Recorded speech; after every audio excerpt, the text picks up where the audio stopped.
Let's start off with the Thursday night football game where Green Bay demolished Washington 28 or 27-18. Defense really came up on this one for Green Bay. Jaden Daniels tried to get some stuff together, but it was that defense, and Jordan Love was able to get the ball going.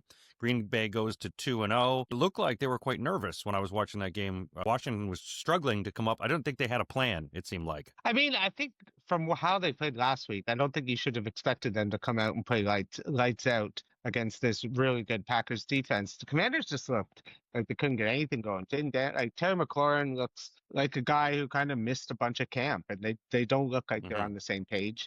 Debo's the only guy kind of doing stuff. He's got him returning kicks, so they're planning on basically running him into the ground before week 13. It looks like with Yeah. Debo, it's like let's see how. It's only week 1. Let's have him do kick returns, running the ball, passing it to him. Guy with a history of injuries getting broken down. Let's just front load him at the front.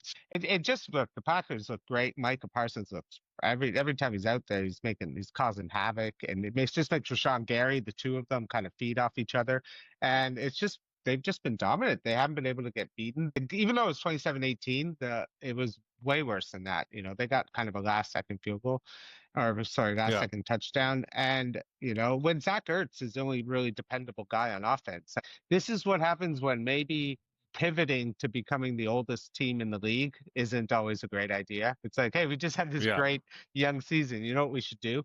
Get as old as possible and as slow and just get beaten. Again, I just think I think the Commanders are going to find it hard to replicate what they did last year with a lot of, winning a lot of close games, and you don't know, maybe Jaden Daniels this year too. There's more film on him. People have had time to kind of adapt and game plan for him, see what he does well. And right now, he's gotten 2 games where he hasn't looked incredibly sharp, considering he was 1 game away from the Super Bowl.